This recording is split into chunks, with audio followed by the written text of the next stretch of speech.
Test.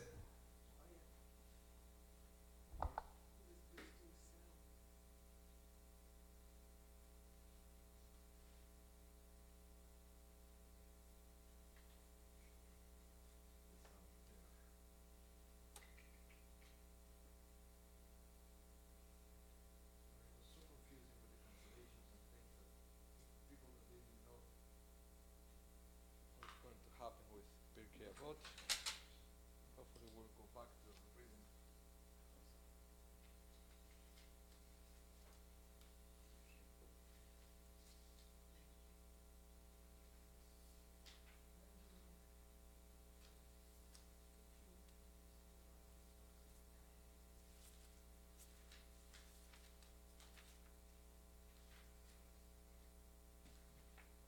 So, today we are going to start with hospitality. Let's see how far we can go. Usually fewer people means that we can move faster sometimes. Not too many people to make commentaries, except for myself. Okay, so hospitality. This is very important. And remember that the most famous character on the Torah that it was connected to the value of hospitality was Abraham, whose tent was open in the four corners, according to the four sides, according to the rabbis, and he was extremely devoted to this mitzvah of hospitality. In Hebrew, we call it Achnasat Orchim. Achnasat comes from the word lehikanes, which means to enter. Orchim means guest, so to enter guest into your home. The most famous episode of Abraham was when he just had his circumcision. You can imagine, he was, how old was he, 98? 90? Yeah, when he was in his 90s, when he was circumcised. Ouch. 90. Beat you. He beat me. He was in pain. The three strangers, and the Torah is very graphic. It says he ran to welcome them. He ran to welcome them. Very interesting. Actually, the rabbis explained that Abraham was sad because of the pain. He couldn't fulfill the mitzvahs of hospitality. So God purposely sent three angels. So Abraham will have the opportunity to cheer up by welcoming three people. Very interesting. Okay. So for those, I say there are two people on YouTube. If you're in our website, you don't have the live chat option. But if you go to our YouTube channel, www.youtube.com/szwinnipeg, there you will have the chat, so people on the internet can interact with us. It wasn't clear that on the email that we sent before. Okay, so but let's go to Pirkei Avot, chapter 1, Mishnah number 5. Remember, Pirkei Avot doesn't have verses. It's not chapter and verse, it's chapter and Mishnah. Okay, that's the way we identified a section within Pirkei Avot. Now, disclaimer, because it's happened to me every time that I'm preparing a class. There are at least two different versions of Pirkei Avot.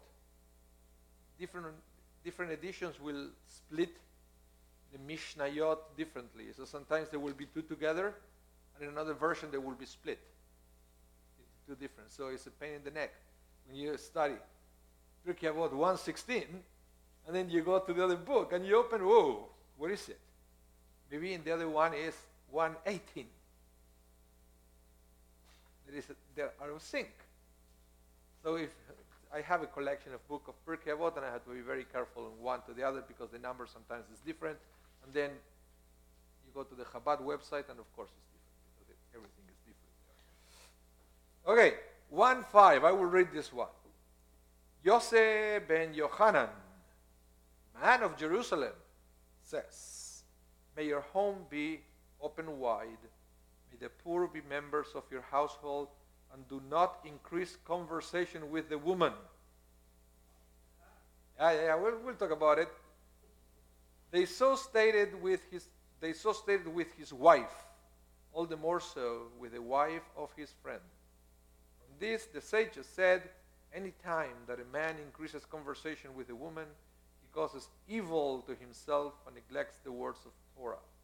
And in his end, he inherits Gehenna, hell. Very interesting. Okay, we'll go step by step. First thing you always know, first thing I like to do is for us to study the background of the text. First, who was Yosef and Yohanan? Who was he? A man of Jerusalem? Yeah, that was but that's interesting that he mentioned that he was from Jerusalem. Is this to give him an extra Okay. layer of holiness because he was from Jerusalem? Well, it's I don't know. Okay. Next B.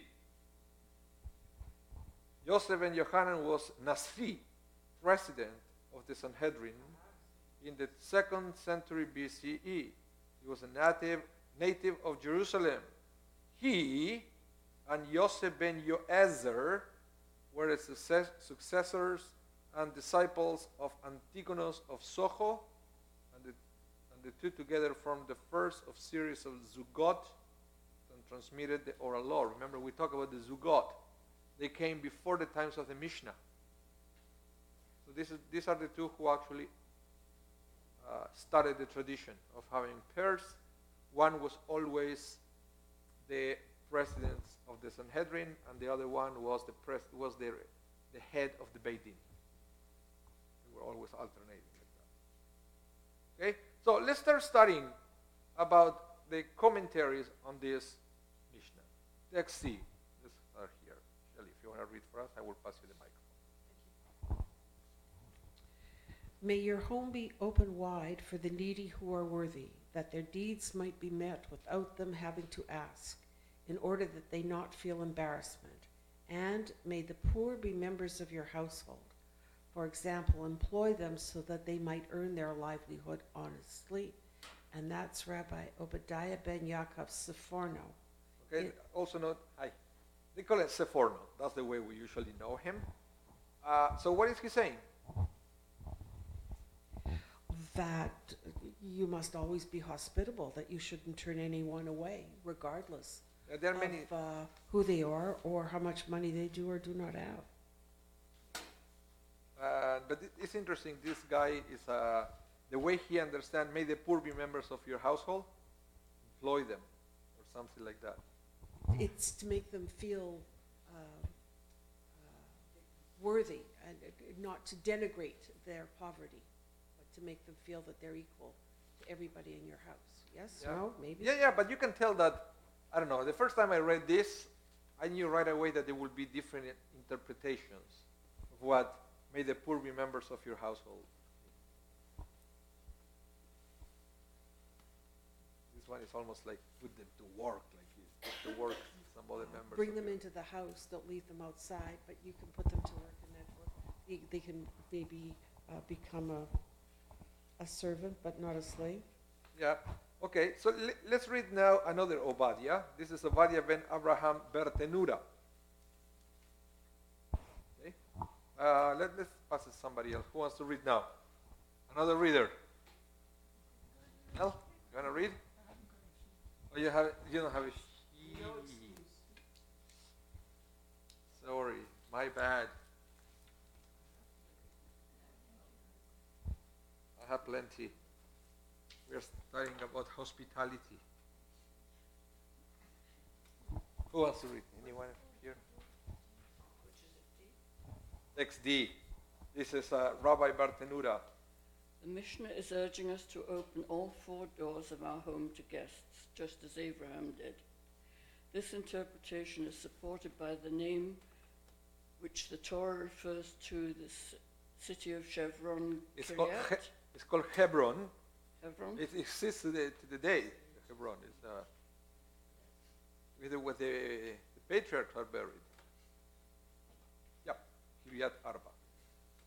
While this is generally translated as the city of the four giants, in light of our Mishnah, the term may be understood as the city of Abraham, whose door was open on all four sides. This interpretation is also supported by Rashi's interpretation of the term Fetach Einaim, a crossroads, where he comments, at the entrance to the tent of our father Abraham, at which all eyes looked eagerly to see, since every door of Abraham's home was open, Rashi's words may be interpreted literally. All eyes were able to see from every vantage point the openings to Abraham's house. Thank you. So now it is even more interesting because Rabbi Bartenura is making a direct connection from our Mishnah to Abraham. So in other words, it's almost like Rabbi Yosef ben Yochanan, who is the one who actually wrote the Mishnah, was inspired by what Abraham did, and out of that inspiration he wrote that sentence. And it's very interesting because remember that Abraham didn't have to fulfill any mitzvah. Why is that? The Torah wasn't revealed. So the only instruction, Abraham did receive some direct instruction from God. And I will tell you which one they were. Number one, Lech Lecha. Leave your home and go to the land that I will tell you. That was an instruction from God. The other instruction that Abraham had was circumcise yourself and whoever children you will have, right? That was clear. It was a direct instruction. What is the other one? Yeah, sacrifice your son. Sacrifice your son.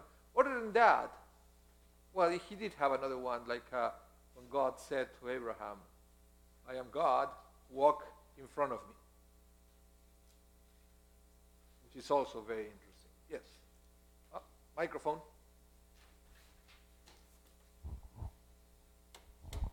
If I remember, Hashem asked to Abraham, do what your wife asked. Yeah, that was also, he said, whatever she said, you do. And God said, I know what I'm telling you. Just listen to me. Yeah, very good. But at no point God said to Abraham, you have to open your home for strangers. That was not commanded by God. So it's almost like the rabbis felt that they have to repeat it with rabbinic authority now. To say that that's what you have to do.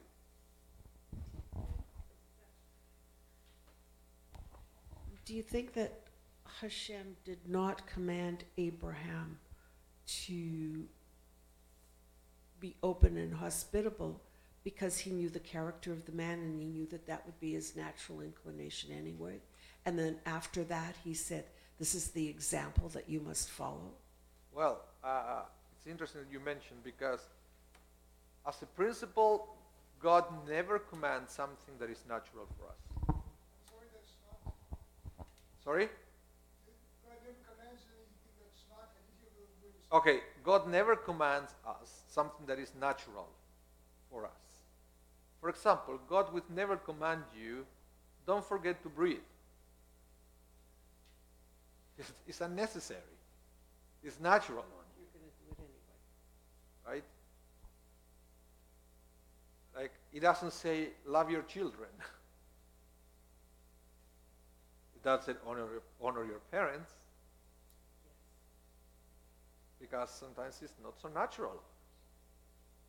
This is true.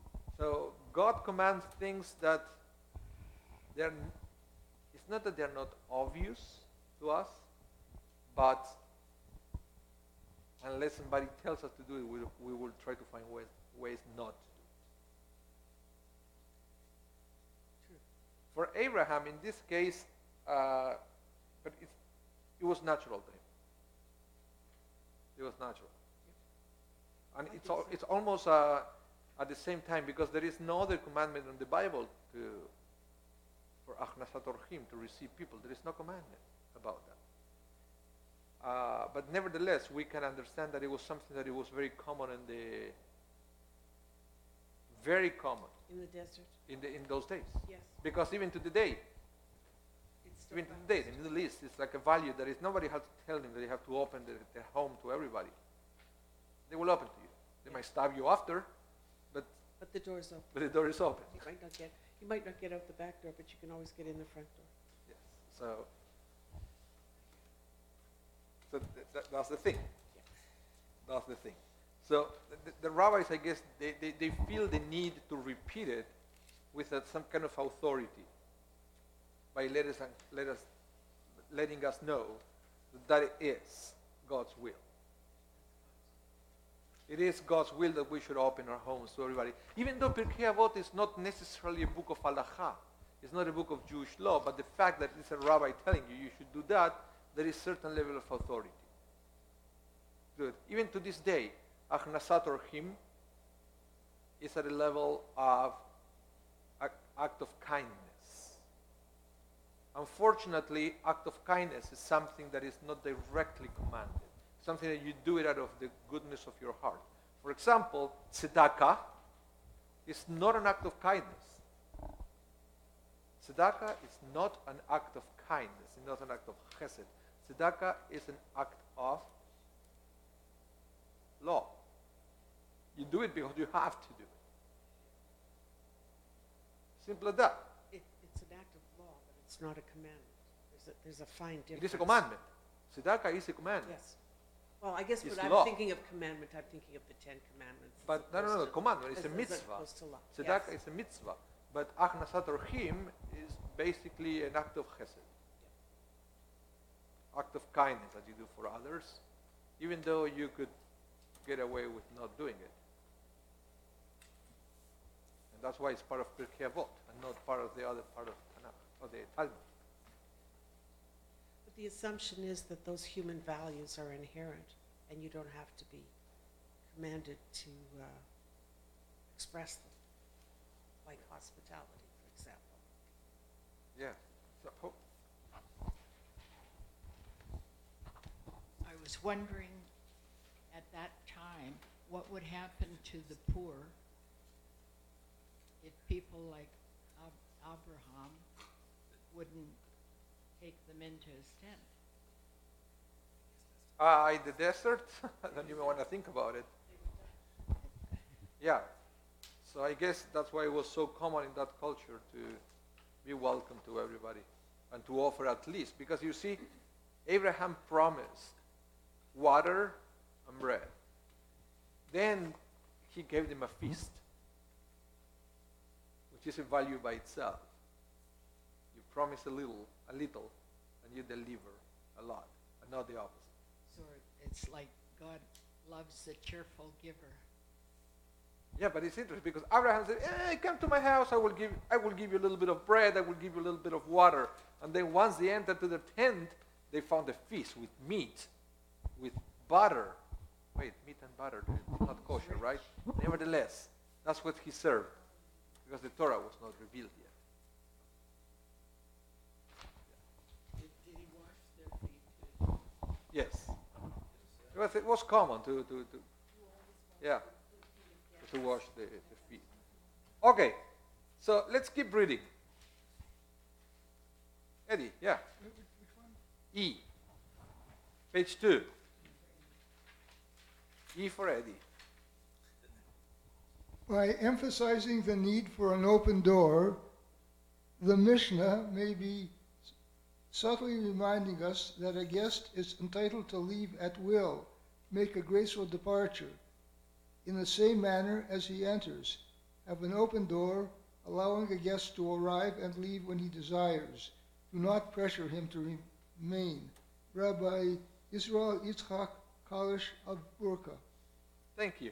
And I added this one because it was the only one that I found that it was different interpretation from the others. All the others were trying to explain the open door. Welcome, welcome, welcome. And this guy went a different way.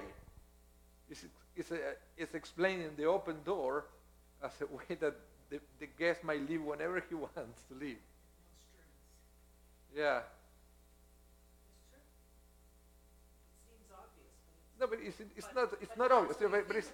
But it's true. Somebody, they come to your home, they eat, they drink, they have dessert, and then they leave. And you say, how rude. Right? How rude. Now that he ate, he leaves. What about the conversation after? Well, no. If you think about that, then you are requiring payment. And you're not supposed to do that with guests, to require. And even to say how rude he's leaving just like that, by saying that, it means that, yeah, the payment might not be monetary, but there is some kind of emotional payment.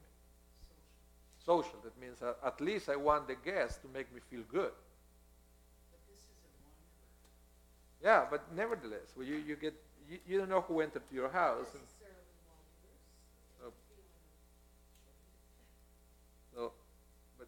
But we have to be very careful, and it's also you can see here that rabbis are also talking about the feelings of the person who enters your home. It's not just attending their physical needs, but also their emotional needs. If the person has a need to leave for any reason, let them be. Where is the mic?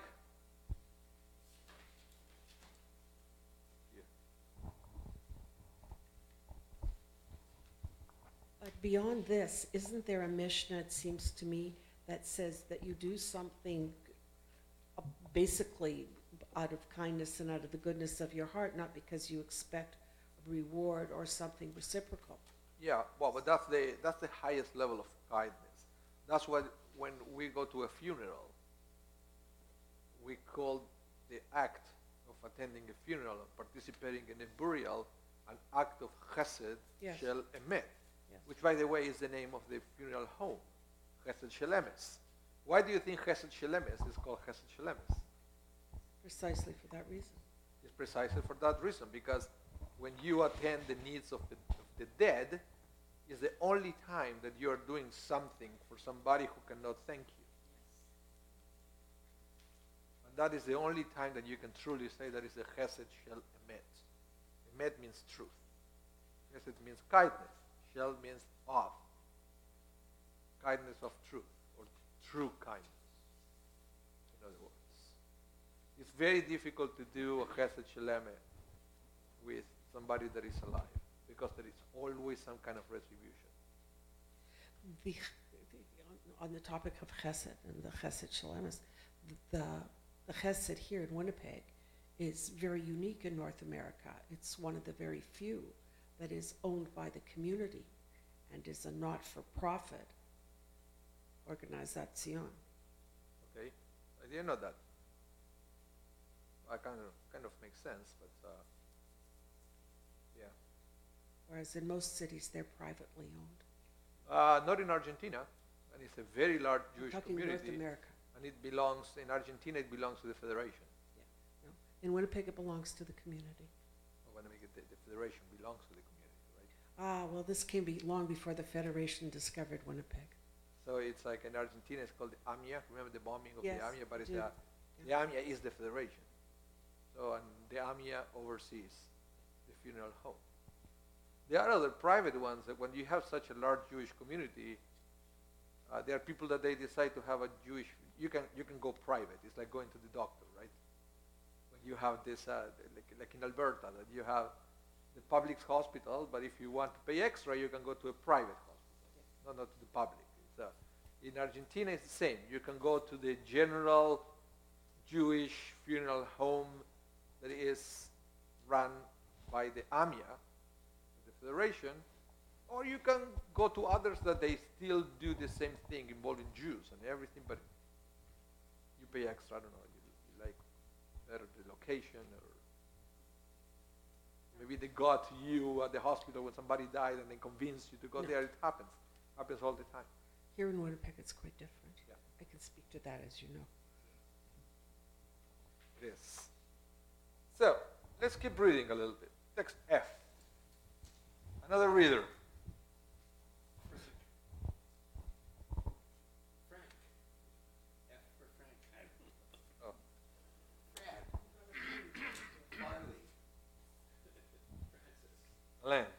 Maybe there's a F for French. The term Bene Vetera, literally sons of your house, implies that a guest is entitled to far more than a meal.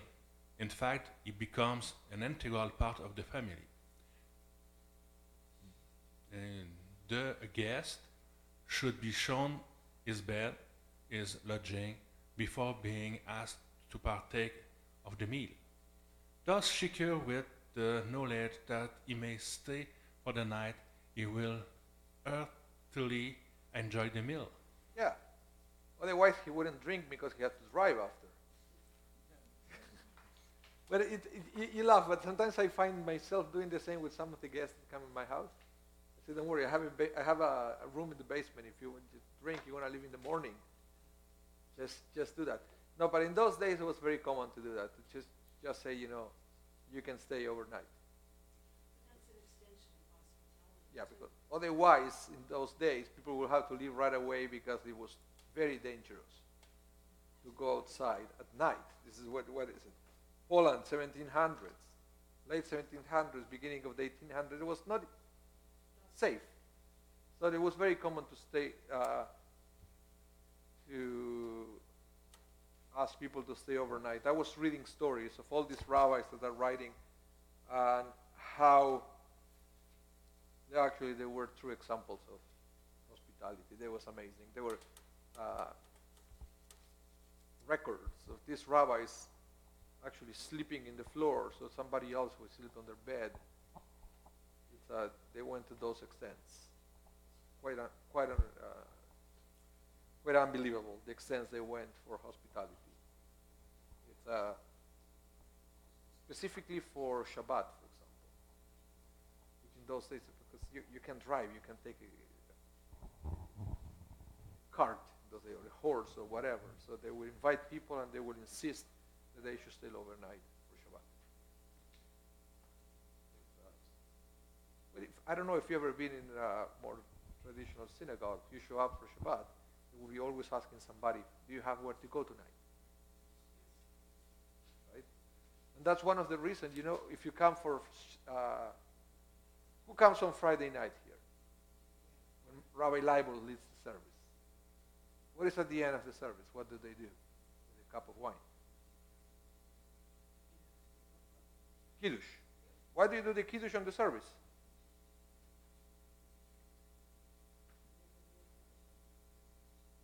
The Kiddush should be done at the table, not in the synagogue. And the rabbis decided that you do it by doing it, it has an educational value. You're teaching people how to do Kiddush. Why? Because many people in the diaspora, they don't have anywhere, sometimes they don't celebrate the Shabbat. So at least they learn how to sing the Kiddush, how to break the bread in the Jewish way at the synagogue. In Israel, the law is you are not allowed to do the Kiddush at the synagogue on Friday night. No, because everybody will have somewhere to go for Shabbat. So the rabbis decided, don't do it in the synagogue. There is no need. There is no need. Somebody will invite you to go celebrate Shabbat with them if you don't have.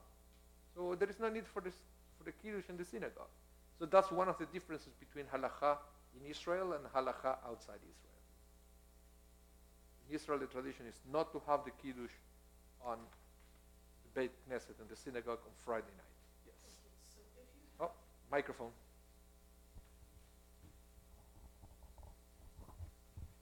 Otherwise, you won't be able to hear your voice on the internet when you play the recording.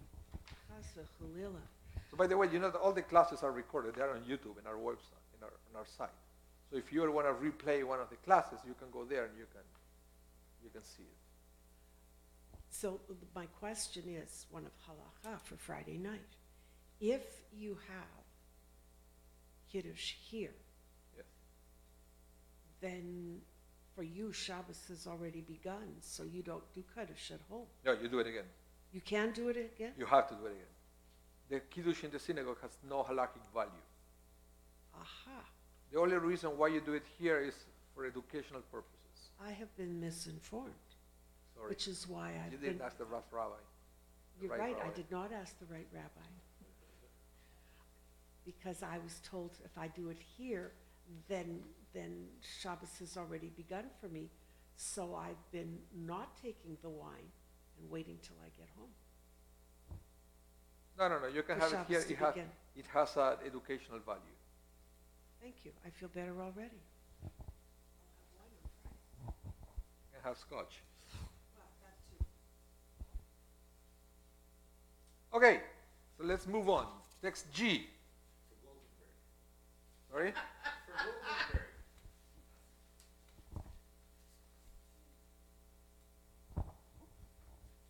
A person must develop a proper attitude towards chesed until he becomes an ohev chesed, one who loves chesed. The Talmud describes how children once came into the Beit HaMidrash offering brilliant and insightful expositions on the deeper meaning of the letters of the Aleph Bet.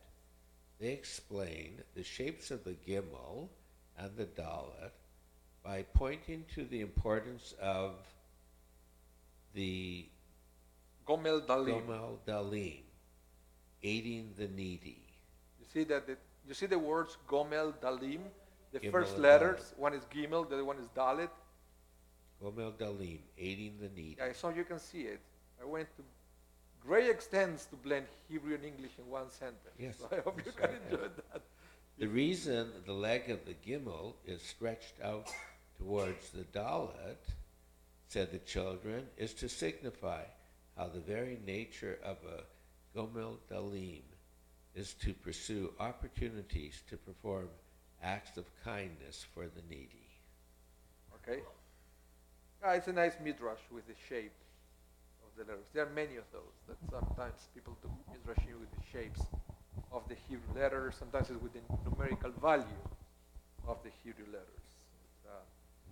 I just had a class online with, I don't know if you saw it on Facebook. I taught a class online to a church in Brandon. It was an evangelical church. It's a group of ladies that they were studying with their pastor the book of Esther. And they wanted to learn the book of Esther from a Jewish perspective. And I taught them a class, and we were studying a lot of some of the numerical values hidden in the book of Esther. So they never studied it from that point of view. Usually, it was surprised. They were studying the book from a historical point of view. They were trying to figure out who Ahasuerus was, who Haman was, and that was the way they were studying the book. But it was the value, right? Because they was explaining that when we read a book, the whole idea is to find the teaching. The historical value is almost irrelevant. But in the book of Esther, that you can tell right away that it's like almost like a made-up story to make a point. They're trying to prove a point. So it was very interesting. But they were introduced to the world of the Midrashim, playing with the shape of the letters and the numbers of the letters and stuff like that. So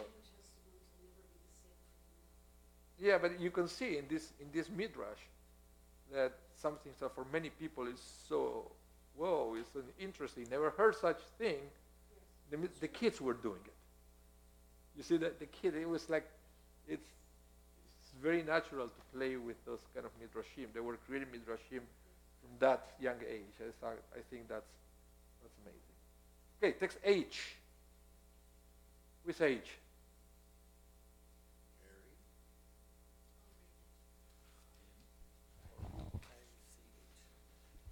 H for happy.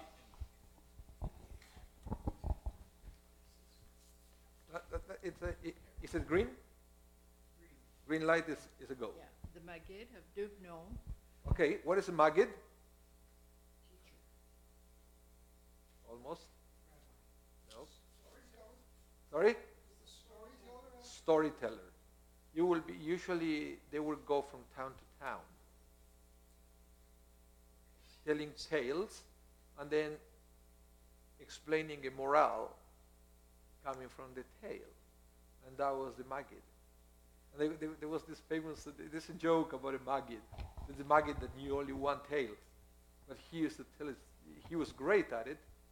So he was going from town to town, and he was charging for it. He had a fee involved, just telling his famous story. He was an expert at it. And when one, another, there was a one that people were so amazed by this guy. They said, we want you to stay one more week with us. And the guy said, what am I going to do? The only one I know. So then he came to the next Shabbos, but it was money involved, so he didn't want to lose the opportunity. So he comes to shul, everybody's expecting. He looks at the congregation and said, I know you love what I had to say last week so much. And I want to say it again. That's the story of the Maggid. And Dubno was the city. He was born there. Well, the Maggid of Dubno once saw an elderly blind man walking with a young boy. He invited them into his home, where they stayed for a period of time. When the man passed away and the boy had nowhere to go, the Maggid adopted him. He arranged for a melamed to teach him Torah and devoted much time, energy, and expense to help the poor orphan. What is a melamed? Teacher. Yeah, it comes from the word lilmod, to study, to learn. So in the religious world, people who can afford it, they will send the kids to the yeshiva, right? But not just that. On top of that, you pay to a melamed to help them have an easier time at the yeshiva. So it's almost like a fast track to the yeshiva world, because it will be a one-on-one help. It's like a coach within. So in this case, it's not just he sent the guy to yeshiva. No. He paid for a melamed. So we'll have a quality education within the yeshiva system. If you don't know those details, it's like, it's a teacher, not a big deal. But no, it's beyond that. Yes. Eventually, the boy grew up to become the brilliant Gaon and Zadik Rav Shlomo Kluger, the Rav of Brot. It was the Dubno Maggid who had the zehut to raise such a protege, an orphan who became one of the Gedolei, the great Israel of his time, and a towering figure in Jewish history. You know, zehut is the merit. Which? Zehut, the word here, it means merit. So he had the merit, which means basically when you have zehut, is that, let's say that you do a good action, and then you get the reward from whatever the other person does after that. Let's say that you give somebody $100, right? Because you feel rachmunes, you feel bad, you see somebody, you give $100. It's a good act, right? It's act of chesed, fine, nothing wrong with that. But then that person, with that $100, that's what he needed to make an investment. That investment gave him $100,000. And then he invests again. Now he's a billionaire. And he gives money to the poor. He builds schools. He donates to hospitals. You get the points, because you gave him the money to start. So even though he's the one doing it, you also getting the point. You have the zehut. Because if you weren't by your act, that person wouldn't be helping also other people. So here it said that Maggid Dubno, it wasn't just a great Maggid. He has now the zehut, merits to have this great rabbi doing so much good, and he's collecting the mitzvah points. And why did he merit such a privilege? Sorry? Yeah, but it's not just an honor. It's beyond that. No, it's the chut. It's the chut. Sometimes people who pray to God they will say, God help me, Bizchut, Abraham, Yitzhak, and Jacob. For the merits of Abraham, Isaac, and Jacob, help me. Because who am I? I'm a sinner. They were great, and I'm his descendant. And so don't do it for me. Do it for their zchut. What do you mean?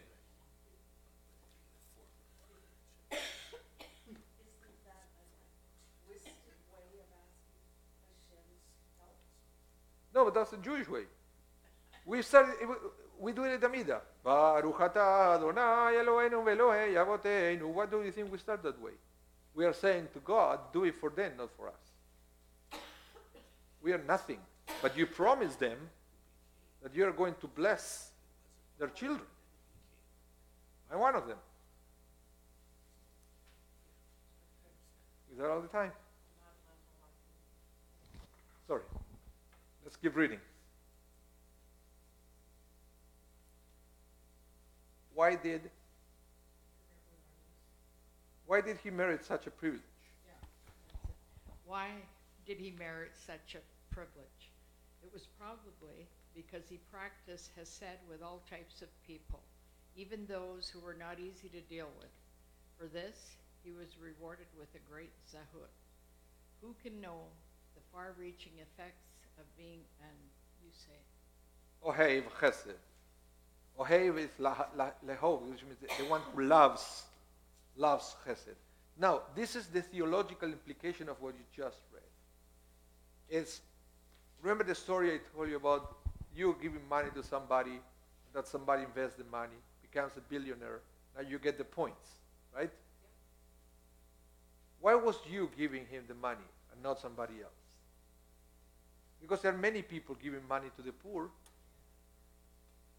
but it's almost that because you already have merits for what you did, God put in your life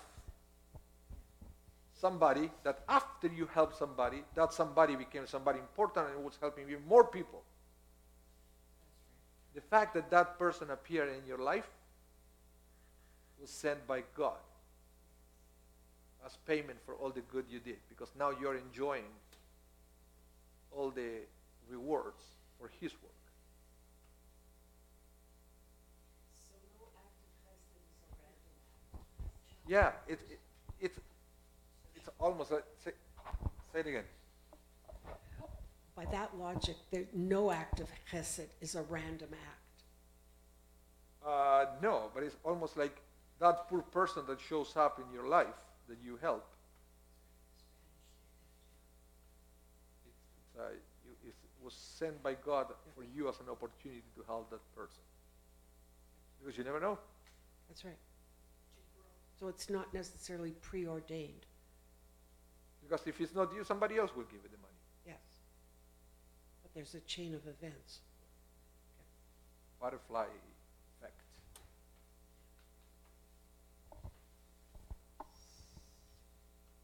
Yes, you never know.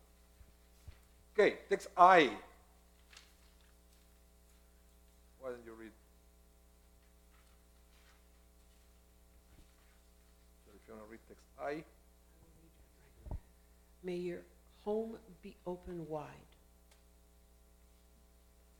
Abraham hurried into the tent to Sarah and said, "Quickly, 3 measures of the best flour, knead it and make cakes." Abraham ran to the herd, took a good tender calf, and gave it to the servant who hurried to prepare it. He then took curds, milk, and the calf which he had prepared, and set it all before the men, and he stood by them under the tree as they ate. The 2 angels came to Sodom that evening when Lot was sitting at the gate of Sodom. Lot saw them, got up to greet them, and prostrated himself on the ground. He said, "Here now, my lords, please come over to your servant's house, spend the night, wash your feet, get up early, and go on your way." "No," they answered, "we will stay in the square." But he kept pressing them, so they went home with him, and he made them a meal, baked matzah for their supper, which they ate. Okay? So those are two variations of where we started off with the first passage. But can you see how similar those two stories are? Yep. But we think it's not a coincidence because Lot learned from Abraham. But what is the difference between the two stories? There are some subtle differences.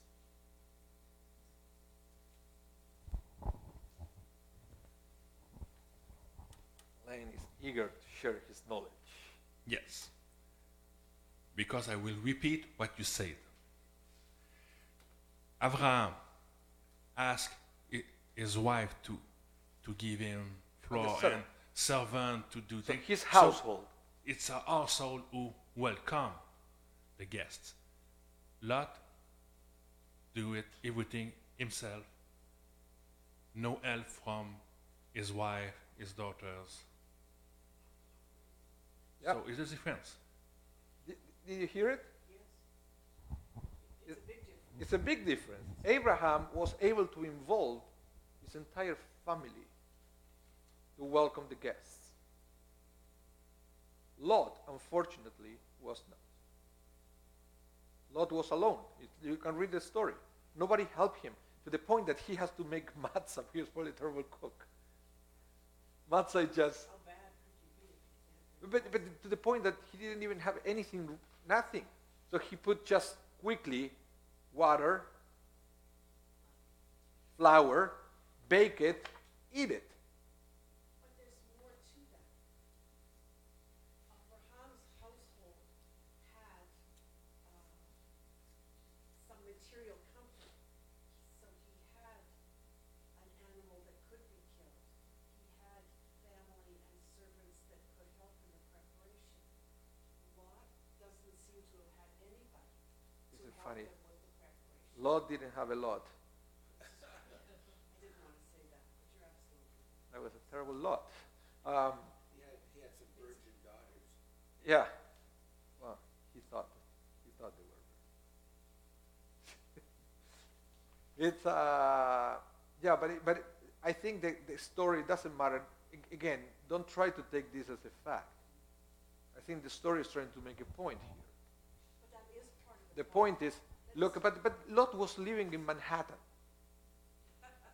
right? He could have called, the deli to bring some pastrami, but no, he makes some matzah for them because he was living in Sodom. Sodom was at the time, according to the rabbis, was the Manhattan of the 21st century. But that's part of the point. Part of the point is Okay, I will bring you the microphone. Thank you, Lord. I think that that's part of the point. There was nobody for him to call upon, and so it was not beneath him.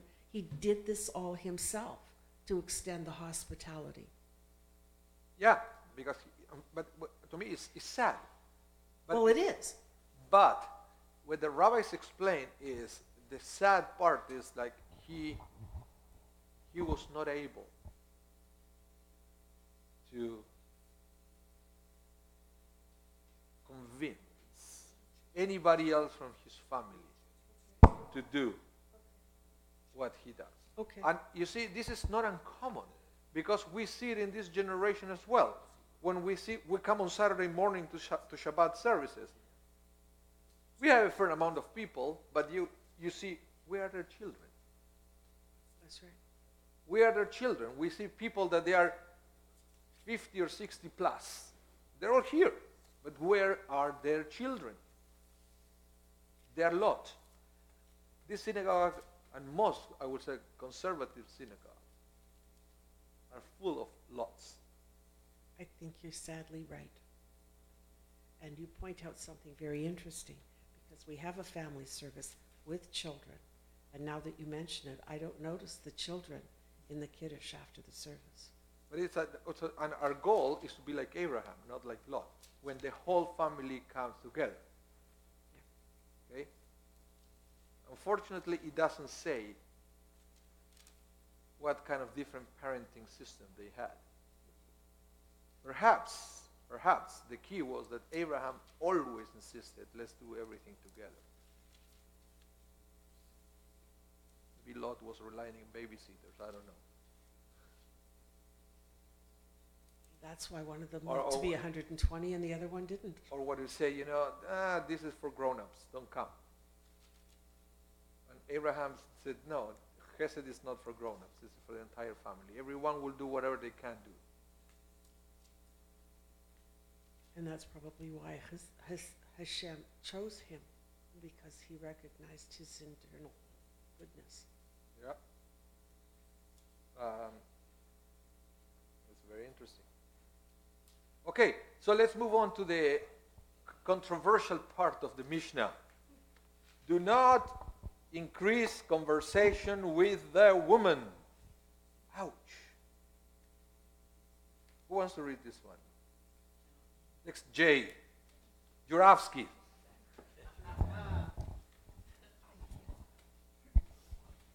Do not increase conversation with the woman. The premise of this Mishnah is that a holy person orients his life towards God and not towards himself. Talking with women is self-centered because men enjoy interaction with women. Therefore, a man's sanctity is maintained by not talking excessively with his wife. Talking excessively means talking without a need. Talking with one's wife as necessary is not at all negative. You want me to read the rest? Yeah, because that's the second half, right? Okay. Neglects the words of Torah. All idle talk results in neglecting Torah study. What is the point of this particular example? In fact, excessive conversation with women causes a man to neglect Torah study more than other idle speech does. When one is finished with idle speech, he can return to his studies. In contrast, a man finds it difficult to return to Torah study after lengthy conversation with a woman, because a man cleaves to woman by nature. Should I go on? Yeah. This is why a man is to leave his father and mother and cleave to his wife, and they are to be the one flesh. See, the rabbi is bringing a verse to prove his words. It's not that I just came out with it. He said, it's coming from the Torah. Let's keep reading, then we'll talk about it. Purpose? Purpose is an essential characteristic of his existence. The definitive characteristic of evil is that it negates existence. It opposes life. The evil that he causes himself is that of not living up to the purpose for which he was created. He betrays his special potential. Yeah, I just put this here because I wanted to hear different interpretations of this. And this is not surprising for the time where it was written anyway. So it's kind of expected that a traditional rabbi would write something like this. Have you ever read what Maimonides said about women? You probably, David, read about it, right? Maimonides says that he was saying pretty much the same. Remember Maimonides, the famous rabbi, Middle Ages? He was saying that you have nothing to learn from a woman, he said, in those days. Yeah. Because we are talking about the times where first women never studied, they never read scriptures. All they knew was, the price of the meat, what is the detergent. That was it. That was it. And there was also, I was reading so many different interpretations. The other one is don't speak too much excessively with a woman. One interpretation is because you're going to distract her and she should be doing things for the guest.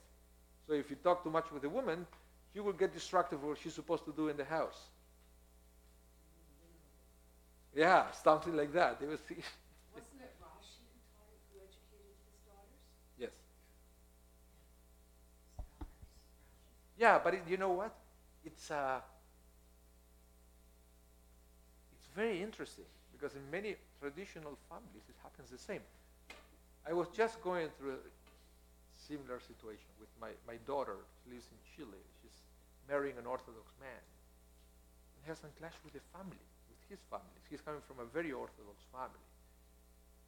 Father, grandfather, great-grandfather, great-great-great-grandfather, they were all rabbis. You can trace their genealogy all the way to the 1700s. Okay? Each one of them was a rabbi. My daughter, she's in law school. And the family was telling her fiance, you shouldn't marry her. She's going to make more money than you. That will be embarrassing for the whole family.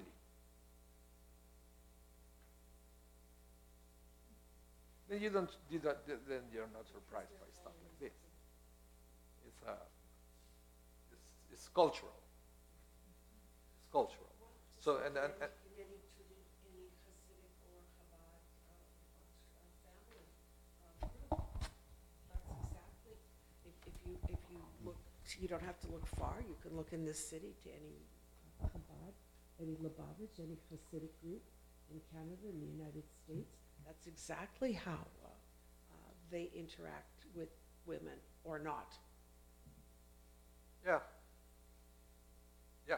And in the sense don't that walk into- some rabbis will say not only don't talk to women, they will say don't sleep too much, for example, or don't go to the gym, or don't read the newspaper, because that's time that you should be using to fulfill your purpose. What's your purpose? To study Torah. So why will you spend time talking with a woman about something that probably won't go anywhere? What does she know? But that whole Instead of attitude- using that precious time to study one more verse from the Torah, one more teaching from the Talmud, which, time doesn't come back. But that whole attitude pervades so that any time not studying Torah is a waste of time. Yeah. I mean, I remember walking no, down it's- streets in Jerusalem and seeing men standing at a bus stop studying. Yeah, Not reading a But- novel, but studying. but it's the same. It's all part of the same. That's why this rabbi said that the most dangerous or the most tempting reason to stop studying Torah. And women are so tempting, they can make you stop studying. That's what he said. Let's go in order. So then Eddie. I mean, the other obvious thing here is that this is written from a man's point of view who has all this pent-up sexual tension because of limitations of what they can do. I mean, he's afraid of men enjoying their interaction with women. And, I mean, there's something that's a very sexual nature of this. And it reminds you of, why do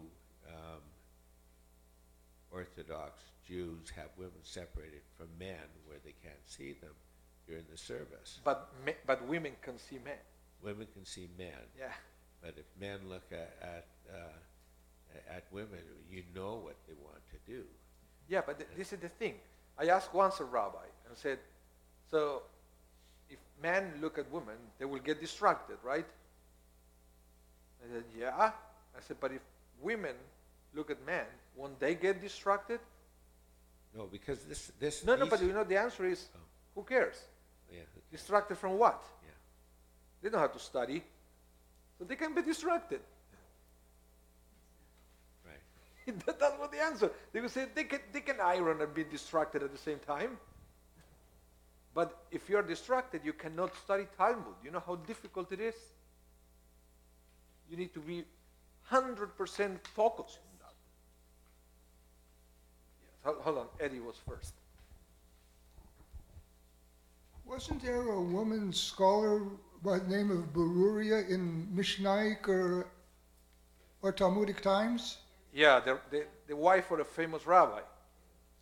And, Yeah, there is a teaching that she taught her husband a lesson, but kind of justify some of these rabbis. It is a fact that sometimes they were not aware of women's potential. They've never seen it. They never seen it. Actually, even Maimonides at a time, he wrote a very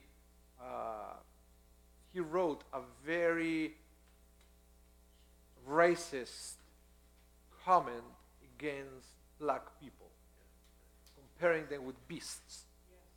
Why? Because that was what he saw.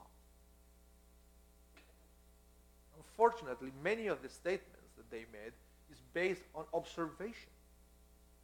They saw that the only black people he knew, they were slaves. They wouldn't talk, they wouldn't do anything, they wouldn't study. So based on observation, that was his conclusion. And many people, many rabbis, they wrote about women because they never had a chance to prove that they could do something else. As simple as that. They've never seen a woman learning Talmud, learning Torah, or graduating from university. They've never seen it. They thought it was impossible because that's the word they were taught. Those separations began very early in life, at ages 2, 3, and 4. Already those divisions of labor. Yeah, but it's not. I think at one point, men started to realize that was not the reality, but they tried to, and that was when the whole reason was to try to preserve their power, right? And they did realize what women were capable of. But there were times that sometimes they truly thought that. Did you know that in Liechtenstein, it was 1984 before women got to vote? Where? Liechtenstein. Oh. That's in Europe. Yeah. 1984 before women got to vote. Wow. I was just going to ask a question, like at an Orthodox wedding, the husband and wife, after they're married, they're sitting separately. The men dance with the men, the women dance with Yeah. the women. Now, how did this come about, and why is it that? It's because to avoid any kind of temptation. Men are not allowed to do anything with women except for their wives. But they're not dancing with their wife at the wedding. No, because I will tell you what happened. If you cannot touch a woman who is having the period, who is menstruating. You are not allowed to touch her. Okay? So what Judaism said is, if you hold hand with your wife in public, sometimes you don't, then everybody will know when she's having the period. So the law is you never do it. You never do it so to preserve, to avoid embarrassment. Preserve her privacy. Yeah, but that's why all this separation all the time. That's the reason. That's a very good answer. I think it's kind of lame, but it's what it is. It is what it is. And as far as getting married outside, what's the significance of all that? Getting married outside? Yeah, outside. Ceremony. Oh, under the stars. I can't remember the reason for that. I can't remember the reason. The same thing with getting married on a Tuesday. It's a tradition of getting married on a Tuesday. Because that was the only time. Was it a Tuesday? Yeah, when God said not to get married on a Monday. Is it not on a Monday, but sorry? Never on Monday, but yes on Tuesday, because in the account of the creation, God does not say it was good on Monday, but God said it was good twice on Tuesday. So it's a day that had double blessing. That's why. Eddie, one more, then we move on because we have other. A problem as part saying that any talk other than Torah is a waste of time. I thought tradition taught us that we're supposed to engage in secular learning also, either for an occupation. I think there's a rule in Sanhedrin that the members of the Sanhedrin had to be experts in medicine and astrology and whatever, so they shouldn't have to rely on expert witnesses. You know, Yes, so there is a tension and a controversy among Jews. For example, Maimonides was of the idea that people should not spend all the time studying Torah. Maimonides was one of the. He was a doctor. He was a physician, but there were some others that said no. And people should not have a profession. The wife should work. So they can study Torah 24/7. Many prominent rabbis have PhDs in secular studies. Sorry? Many prominent rabbis have PhDs or law degrees or Yeah, but not- economics. Not you the know. ultra-Orthodox. Not the ultra-Orthodox. So let's read text K. Who is K?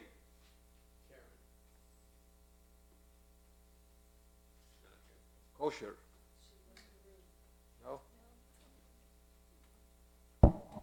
I will bring to Mel. Yeah. Text K.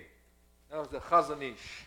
What is the Chazanish is going to say? Bottom of page 3. I'm in the right place. The dictum, this dictum refers, Yes. this dictum refers only to frivolous talk meant to incite improper behavior, but one who seeks to calm, soothe, and reassure one's mate or to express affection is permitted and even encouraged to engage in small talk. This is especially true in the initial stages of marriage when emotional bonding must occur. Okay? So one of the interpretation of this text is when it's talking about this kind of sicha, the conversation, is improper conversation while the woman is nida. While the woman is having her period, so she's not allowed to her husband. So it said, in that case, don't even have a conversation that is improper because you can't touch her, you can have intercourse, right? So that means that you are not even allowed to talk about it. Interesting how we find a different interpretation. It's an avoidance of temptation. But it changed, it totally changed It does, it changes the dynamic. the meaning of the text when you say that. Now, what is not so clear is why there is a juxtaposition of the two statements that is blended together with the mitzvah of hospitality, right? Hospitality is at the same time. I don't know why the rabbi decided to put the two together. Open your heart for everybody, but don't have dirty chat, dirty talk with your wife while she's menstruating. Doesn't make any sense to put it together, but that's the way it was. Okay? But it's almost like you are doing all this chesed for others. Start with your wife. Respect her.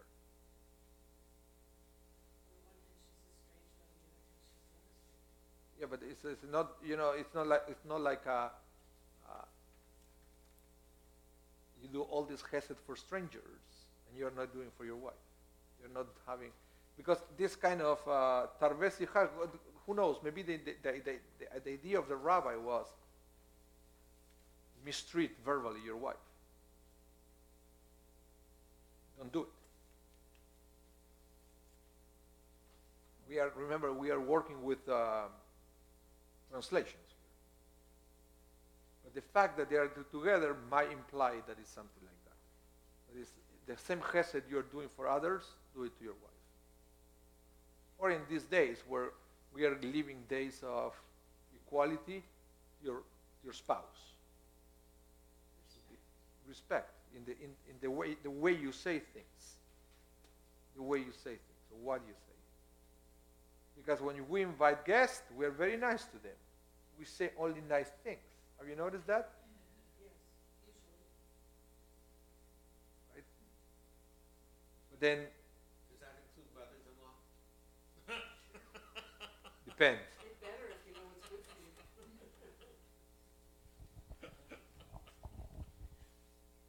Yeah, careful, it's recorded.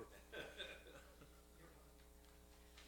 this is also, this particular dictum, is an explanation, is also in the timeline more contemporary than the previous ones. I don't think so, huh? So you don't. It's a different interpretation. Social influence going on? Maybe. Let's finish. Yes, one more comment. Microphone.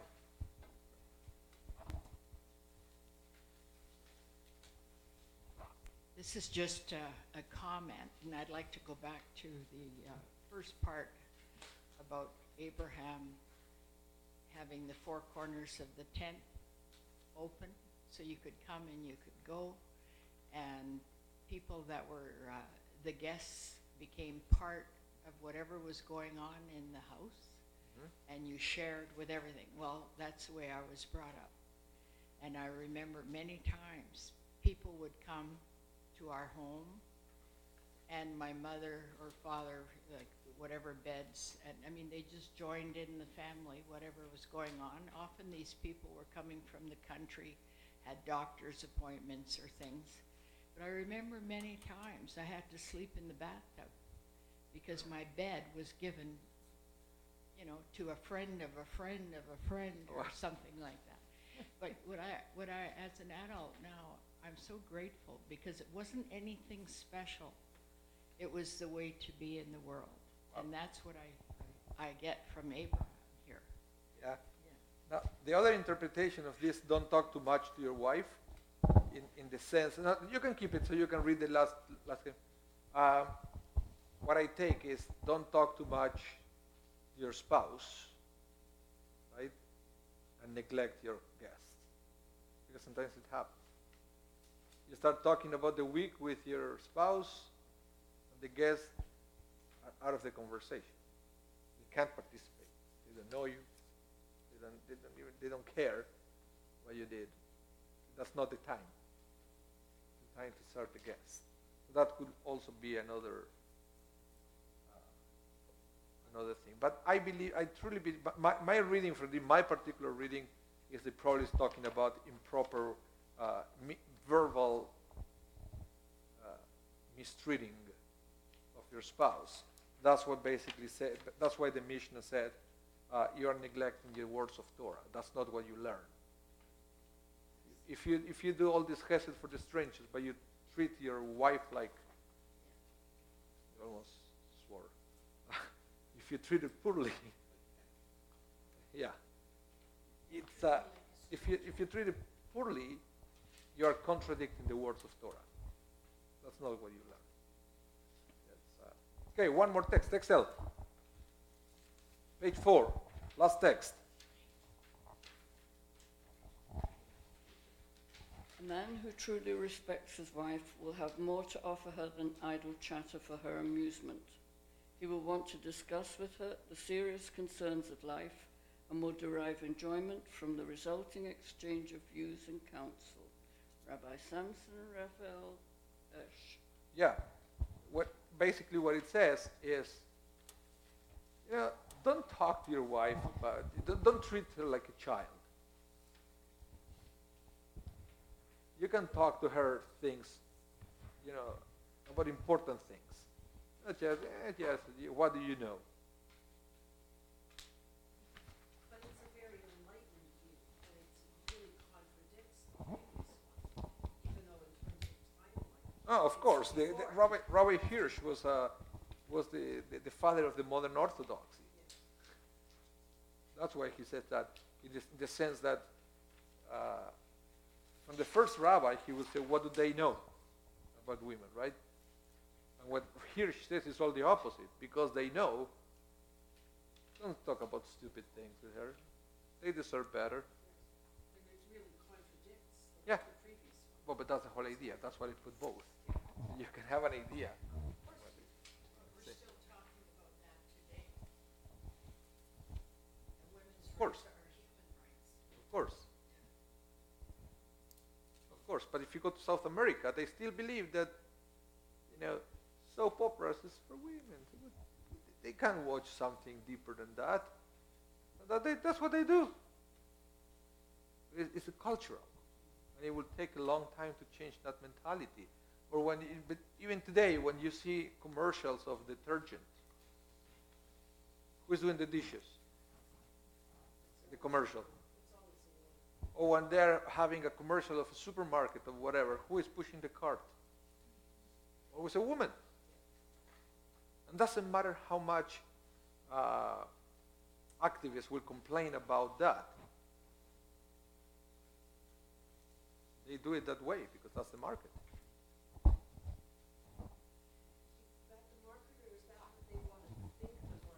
That's what the market is.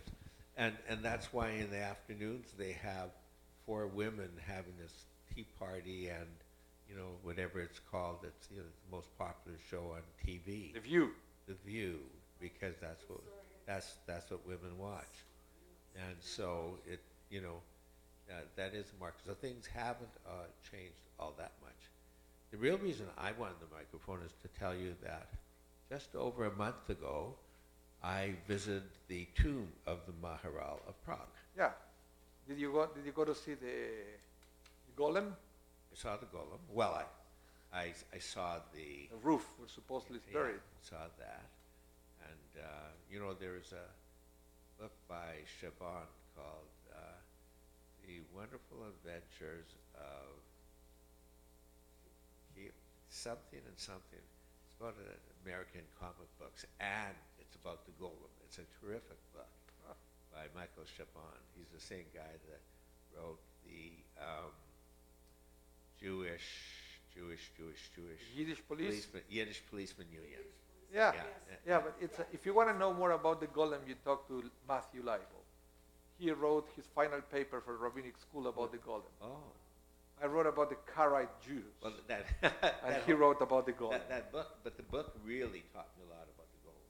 The interesting thing about the cemetery that he's buried in, have you been there? No. So the cemetery. Never been in Europe. Oh. Not even a connection, not even a flight connection, never.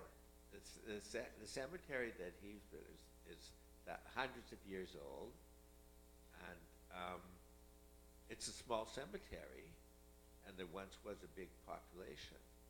The cemetery would be about the size of maybe 2 of these rooms, but there's like 1,000 graves.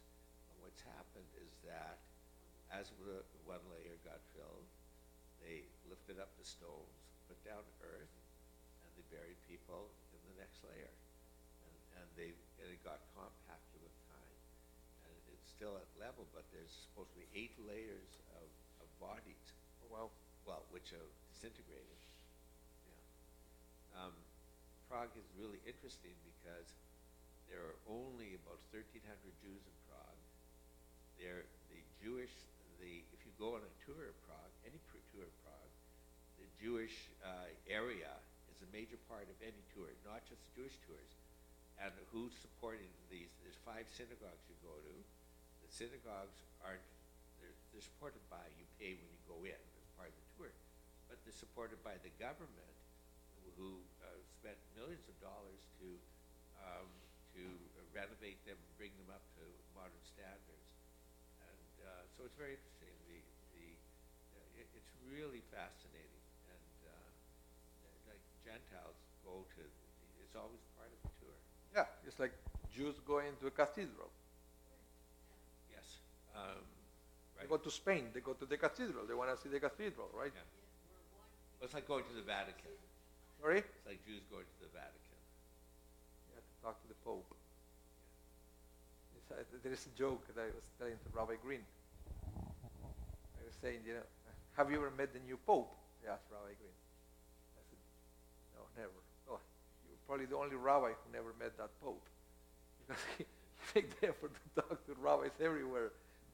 They said, you're probably the only rabbi who never met this new Pope. Even before he became a Pope, he was engaged in interfaith activities with Jews in Argentina. He used to spend lots of time at the conservative seminary. Lots of time there. He was a cardinal. Bergoglio. Sorry? Oh yeah, he was great. He was great. Such a humble man.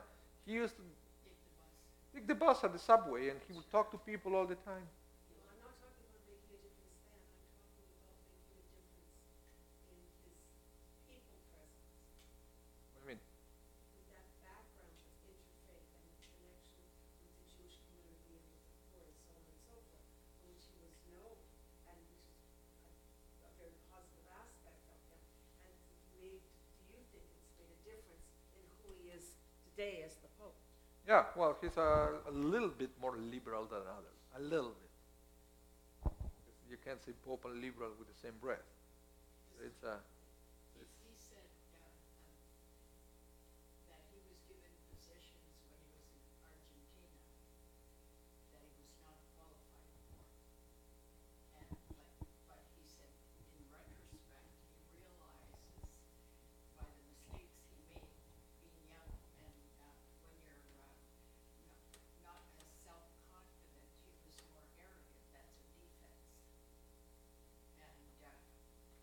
he did good things there. He was just describing, his development, and that he realizes, he made mistakes just like everybody does, and one of them was that he was given positions he wasn't qualified. Okay, You grow as a human being. one more question, then we'll wrap up. What was that author's name, Michael? Oh, Chabon. Michael Chabon. Okay. Thank you, everyone. Good night. 2 weeks. Sorry? I think so. I think it will continue. Let's. I don't think I have an end date for this. Check on Facebook. Next one is on December 5th. Yeah, December 19th.